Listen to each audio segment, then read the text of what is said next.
حشام بن ابی عبداللہ دستوائی نے بیان کیا، ان سے یحییٰ بن ابی کثیر نے، ان سے ابو سلمہ نے، اور ان سے حضرت ابو ہریرہ رضی اللہ تعالی عنہ نے کہ رسول اللہ صلی اللہ علیہ وآلہ وسلم نے فرمایا کہ جب نماز کے لیے اذان ہوتی ہے تو شیطان ہوا خارج کرتا ہوا بھاگتا ہے تاکہ اذان نہ سنیں۔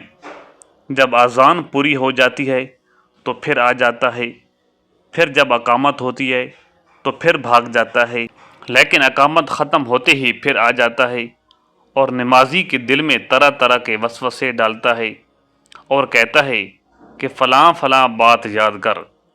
اس طرح اسے وہ باتیں یاد دلاتا ہے جو اس کے ذہن میں نہیں تھی، لیکن دوسری طرح نمازی کو یہ بھی یاد نہیں رہتا کہ کتنی رکعتیں اس نے پڑھی ہیں۔ اس لیے اگر کسی کو یہ یاد نہ رہے کہ 3 رکعت پڑھی یا 4 تو بیٹھے ہی بیٹھے سب کے 2 سجدے کر لے۔ صحیح بخاری حدیث نمبر 1231۔ امام مالک رحمۃ اللہ علیہ نے خبر دی، انہیں ابن شہاب نے، انہیں ابو سلمہ بن عبد الرحمن نے، اور انہیں حضرت ابو ہریرہ رضی اللہ تعالی عنہ نے کہ رسول اللہ صلی اللہ علیہ وآلہ وسلم نے فرمایا کہ تم میں سے جب کوئی نماز پڑھنے کے لیے کھڑا ہوتا ہے تو شیطان آ کر اس کی نماز میں شبہ پیدا کر دیتا ہے، پھر اسے یہ بھی یاد نہیں رہتا کہ کتنی رکعتیں پڑھیں۔ تم میں سے جب کسی کو ایسا اتفاق ہو تو بیٹھے بیٹھے 2 سجدے کر لے۔ صحیح بخاری حدیث نمبر 1232۔ عمر بن حارث نے خبر دی، انہیں بکیر نے، انہیں قریب نے کہ ابن عباس رضی اللہ تعالی عنہ، مصور بن مخرمہ اور عبد الرحمن بن ازر رضی اللہ تعالی عنہ نے انہیں حضرت عائشہ رضی اللہ تعالی عنہ کی خدمت میں بھیجا اور کہا حضرت عائشہ رضی اللہ تعالی عنہ سے ہم سب کا سلام کہنا اور اس کے بعد عصر کی بعد کی 2 رکعتوں کے بارے میں دریافت کرنا۔ انہیں یہ بھی بتا دینا کہ ہمیں خبر ہوئی ہے کہ آپ یہ 2 رکعتیں پڑھتی ہیں، حالانکہ ہمیں حضرت صلی اللہ علیہ وآلہ وسلم سے یہ حدیث پہنچی ہے کہ نبی کریم صلی اللہ علیہ وآلہ وسلم نے ان 2 رکعتوں سے منع کیا ہے۔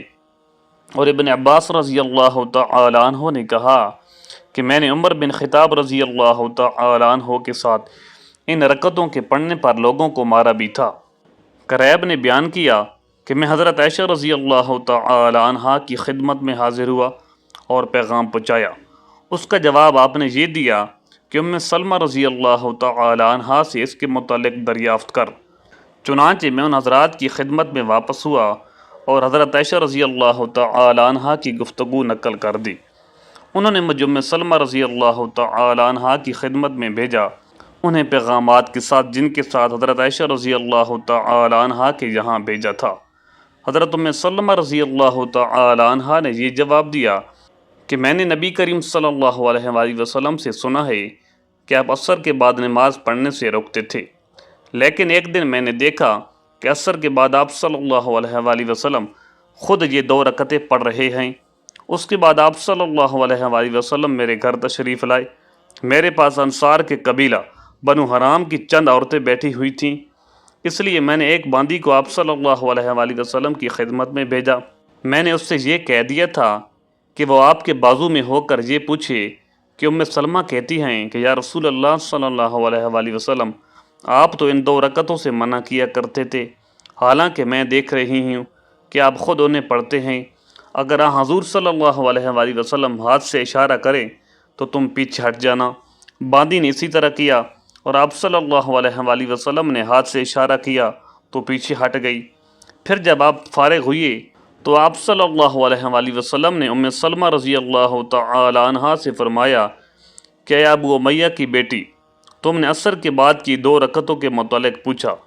بات یہ ہے کہ میرے پاس عبد القیس کے کچھ لوگ آ گئے تھے اور ان کے ساتھ بات کرنے میں ظہر کے بعد کی 2 رکعتیں نہیں پڑھ سکا تھا، سو یہ وہی 2 رکعت ہیں۔ صحیح بخاری حدیث نمبر 1233۔